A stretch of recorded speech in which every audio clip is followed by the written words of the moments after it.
Hello everyone. Railway recruitment board నుంచి ఫార్మసిస్ట్కి 105 పోస్టులకి notification రావడం జరిగింది. ఈ వీడియోలో ఎలిజిబిలిటీ క్రైటీరియా ఏంటి, ఏజ్ రిలాక్సేషన్ ఏంటి, ఎగ్జామ్ ప్యాటర్న్ ఏంటి, ఈ వివరాలన్నీ ఎక్స్ప్లెయిన్ చేస్తాను. First of all, railway recruitment board ఇండియాలో రైల్వే జోన్స్గా చేయడం జరిగింది. లైక్ అహ్మదాబాద్ అని, అజ్మీర్ అని, భువనేశ్వర్ అని, భోపాల్ జోన్ అని, ఛత్తీస్గఢ్ అని, సికింద్రాబాద్, బెంగళూరు, చెన్నై, ఇలా వేరియస్ జోన్స్ చేసి ఒక్కొక్క జోన్కి ఇన్ని పోస్టులు రిలీజ్ చేయడం జరిగింది. ఇది ఇండియా వైడ్ పోస్టులు కాబట్టి ఏ స్టేట్ వాళ్ళైనా ఏ బోర్డుకైనా అప్లై చేయొచ్చు. అంటే మీరు తెలంగాణ ఆర్ ఆంధ్రప్రదేశ్ అయ్యుండి మీరు కలకత్తా జోన్కి అప్లై చేయాలంటే చేసుకోవచ్చు, there is no objection. So ఓవరాల్గా అన్ని జోన్స్కి కలిపి 105 పోస్టులు పడడం జరిగింది. వీటిలో హైయెస్ట్ పోస్టులు ముంబై జోన్లో ఉన్నాయి. ముంబై జోన్లో అరౌండ్ 25 పోస్ట్స్ ఉన్నాయి. అదే చెన్నైలో 12 పోస్ట్స్ ఉన్నాయి. ఈ పోస్ట్ని కూడా కేటగిరీ వైజ్గా డివైడ్ చేశారు. అంటే ఈ 12 పోస్ట్లో 3 ఏమో అన్రిజర్వ్డ్. అన్రిజర్వ్డ్ అంటే మెరిట్లో టాప్లో ఉండే 3 మెంబర్స్కి ఇస్తారు, irrespective of their category. Unreserved అది ఒక 3 SC, 4 ST కేటగిరీ, 2 OBC కేటగిరీకి ఇచ్చారు. మొత్తం 12 పోస్టులు చెన్నై జోన్ ఇది. అలానే సికింద్రాబాద్ జోన్కి వస్తే కేవలం 2 ST కేటగిరీలో ఇవ్వడం జరిగింది. కోల్కతా, ప్రయాగ్రాజ్లో 10 పోస్టులు ఉన్నాయి. సో ఓవరాల్గా ఇలా ప్రతి జోన్కి కంబైన్ చేస్తే 105 పోస్టులు ఉన్నాయి. As I told you already, ఏ జోన్కైనా మీరు అప్లై చేయొచ్చు. అప్లికేషన్ ఎప్పటి నుంచి స్టార్ట్ అవుతుందంటే 9th ఆగస్ట్ నుంచి అప్లికేషన్ స్టార్ట్ అవుతుంది. మీరు ఏ జోన్కి అప్లై చేయాలనుకున్నారో ఆ పర్టికులర్ జోన్ సైట్కి వెళ్ళి అందులో అప్లై చేసుకోవాలి. అకౌంట్ లేకపోతే అకౌంట్ని క్రియేట్ చేసుకొని అప్లై చేసుకోవాలి. 9th నుండి స్టార్ట్ అయింది. 8th సెప్టెంబర్ నైట్ 11:59 వరకు మీరు అప్లై చేసుకోవచ్చు అప్లికేషన్.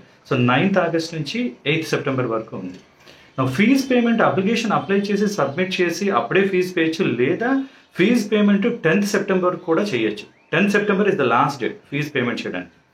ఎడిట్ ఆప్షన్ అంటే మీరు అప్లికేషన్ అప్లై చేసినప్పుడు ఏమైనా మిస్టేక్స్ జరుగుంటే 11th నుంచి 20th సెప్టెంబర్ వరకు ఎడిట్ ఆప్షన్ ఇచ్చారు. అండర్స్టాండ్, ఎడిట్ ఆప్షన్ జోన్కి రాదు. అంటే మీరు ఇమాజిన్, మీరు ఆంధ్రప్రదేశ్ కోల్కతా జోన్కి అప్లై చేశారు. ఎడిట్ ఆప్షన్లో జోన్ చేంజ్ చేద్దామంటే అవ్వదు. అవి కాకుండా మిగతా డీటెయిల్స్ మాత్రమే చేంజ్ చేయగలరు.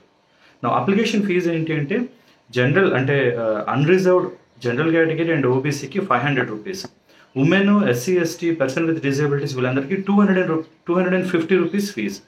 అయితే మీరు ఏ కేటగిరీ అయినా అప్లికేషన్ అప్లై చేసిన తర్వాత CBT ఎగ్జామ్ రాసినట్టయితే మీకు రిఫండ్ వస్తుంది. జనరల్ OBC కేటగిరీలో 500కి 400 రిటర్న్ వస్తుంది. అంటే ఆ ట్రాన్సాక్షన్ ఫీజు కట్ చేసి మిగతాది మీ అకౌంట్లో వేయడం జరుగుతుంది. అదే SC, ST, person with disabilities, ex service men వీళ్ళందరికీ ఆ 250 రూపీస్ రిటర్న్ చేస్తామన్నారు. ఇది fee particular details. Coming back to the eligibility. Eligibility inter అయిన తర్వాత 10+2లో సైన్స్ అయిన తర్వాత డిప్లొమా ఇన్ ఫార్మసీ అయ్యి ఫార్మసీ రిజిస్ట్రేషన్ అయ్యి ఉండాలి. స్టేట్ ఫార్మసీ కౌన్సిల్లో రిజిస్ట్రేషన్ అయ్యి ఉండాలి, లేదా B.Pharm చేసి రిజిస్ట్రేషన్ అయితే సరిపోతుంది. Either diploma in pharmacy with registration are B.Pharm with PCI registration are eligible. Exam ఎలా ఉంటుందంటే ఇది కంప్యూటర్ బేస్డ్ టెస్ట్, CBT అంటారు. కంప్యూటర్ బేస్డ్ టెస్ట్లో టోటల్గా 100 క్వశ్చన్స్ వస్తాయి. 100 క్వశ్చన్స్కి 90 minutes టైం ఇస్తారు. ఈ 100లో 70 సబ్జెక్ట్, 30 జనరల్ పేపర్ ఉంటుంది. జనరల్ పేపర్ అంటే 30లో ఒక 3 డివిజన్స్ ఉన్నాయి. జనరల్ అవేర్నెస్ 10 మార్క్స్కి ఇస్తారు. General intelligence, arithmetic, reasoning 10 marks ఇస్తారు. జనరల్ సైన్స్ ఒక 10 మార్క్స్. సో 10 ఇది 30. నెక్స్ట్ 70 మార్క్స్ ఫార్మసీ పేపర్ ఉంటుంది. ఫార్మసీలో ఆల్మోస్ట్ ఒక 37 సబ్జెక్ట్స్ సిలబస్లో ఇవ్వడం జరిగింది. యూజువల్గా ఎప్పుడు కూడా pharmacist eligibility diploma and B.Pharm ఉన్నప్పుడు డిప్లొమా లెవెల్లోనే ఇస్తారు పేపర్. కానీ RRB 2025 ఏప్రిల్ 28న ఎగ్జామ్ జరగడం జరిగింది. ఆ 2 షిఫ్ట్ పేపర్లు చూస్తే కొంచెం టఫ్గానే ఉన్నాయి. జనరల్గా సెంటర్ లెవెల్ ఎగ్జామినేషన్ ఫార్మసిస్ట్వి టఫ్గానే ఉంటాయి.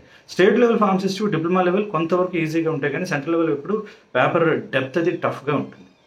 సో ఇది డీటెయిల్స్. సో ఈరోజు నుంచి ఎగ్జామ్ అప్లికేషన్ డేట్ స్టార్ట్ అవుతుంది. అప్లై చేయాలనుకున్న వాళ్ళు ఒకసారి అప్లికేషన్ డీటెయిల్స్ అన్ని చదవండి. SEN 03/2025 అని గూగుల్లో కొడితే నోటిఫికేషన్ వస్తుంది. నోటిఫికేషన్ ఒకసారి డీటెయిల్గా చదవండి, ఎందుకంటే సర్టిఫికేట్స్, డాక్యుమెంట్స్ వీటన్నిటి విషయాల్లో చాలా టఫ్గా ఉంటారు. The important thing is age relaxation. Age ఏం చెప్పారంటే 20 to 35 years వరకు ఎలిజిబుల్ అన్నారు. అయితే OBC కేటగిరీకి 3 years రిలాక్సేషన్ ఇచ్చారు. 3 years రిలాక్సేషన్ అంటే 35 + 3 38 years వరకు. SC, STకి 5 years రిలాక్సేషన్ ఇచ్చారు. అంటే 35 + 5 40 years వరకు.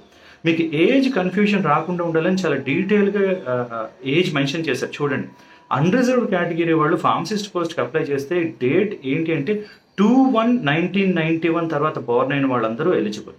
2/1/1991 తర్వాత బోర్న్ అయిన వాళ్ళు ఎలిజిబుల్. అదే ఓబీసీ అయితే 2/1/1988 తర్వాత బోర్న్ అయిన వాళ్ళందరూ ఎలిజిబుల్. 2/1/1988. ఎస్సీ ఎస్టీ అయితే 2/1/1986 తర్వాత బోర్న్ అయిన వాళ్ళు ఎలిజిబుల్. సో ఇది చాలా క్లియర్గా ఇచ్చారు, మీ డేట్ ఆఫ్ బర్త్ కన్ఫ్యూజన్ లేకుండా ఎవరు ఎలిజిబుల్ అని. ఆ ఇచ్చిన డేట్ తర్వాత పుట్టిన వాళ్ళందరూ ఎలిజిబుల్. సో ఇది ఆర్ఆర్బి సెన్ 03/2025 నోటిఫికేషన్ డీటెయిల్స్. ఏదైనా డౌట్ ఉంటే కామెంట్ బాక్స్లో జస్ట్ ఒక కామెంట్ వదలండి, నాకు టైం ఉన్నప్పుడు I get back to. But I suggest all of you ఏంటంటే ఒకసారి ఆ సెన్ నోటిఫికేషన్ చదవండి, సింపుల్గానే ఉంటుంది. అన్ని డీటెయిల్స్ కరెక్ట్గా చదివి అర్థం చేసుకోండి, and then apply for it. All the best.